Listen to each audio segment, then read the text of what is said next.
कि 2022 में अभी तक का सबसे ज्यादा वोट प्रतिशत अगर किसी दल को मिला था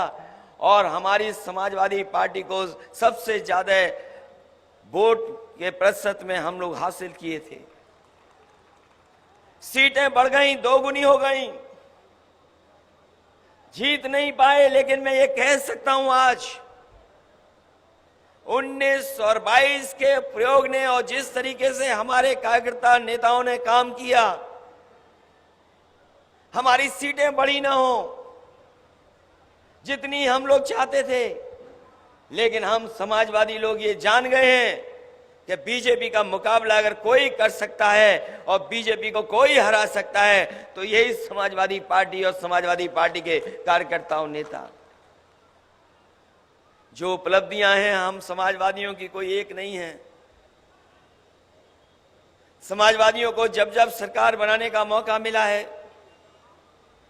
जब नेताजी मुख्यमंत्री बने, नेताजी कई बार मौका उन्हें दिया जनता ने,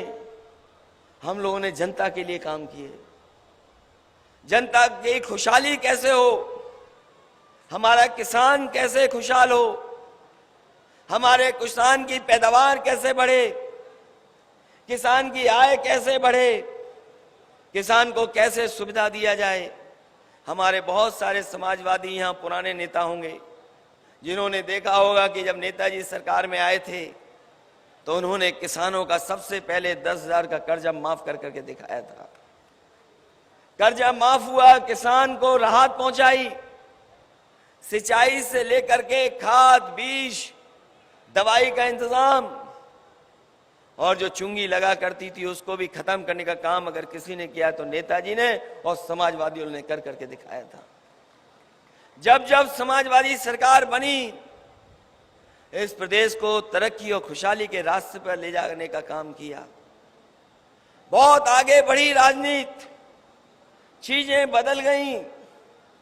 और जब समाजवादियों को पिछली बार मौका मिला, हमें खुशी है इस बात की कि जो काम पिछली सरकार में समाजवादियों ने करके दिखाए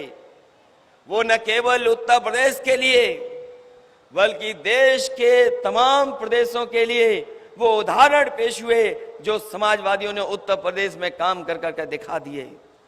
कोई कल्पना नहीं कर सकता था कि जो घोषणा पत्र हम लोगों ने रखा था जनता के बीच में,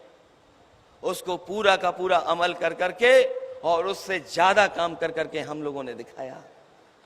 जिस शहर में हम लोग बैठे हैं,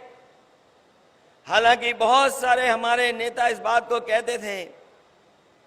कि लखनऊ में आपने ज्यादा काम कर दिया। मुझे याद है नेताजी भी कहते थे लखनऊ में आपने बहुत समाजवादियों ने काम किया है। ये जो मेट्रो चल रही है, रिकॉर्ड टाइम में देश में अगर किसी ने बनाने का काम किया था तो समाजवादी सरकार ने शहर को मेट्रो दे दी। ये चर्चा होती थी नदियां कैसे साफ हों, और जिन्होंने अखबार पढ़ा होगा कल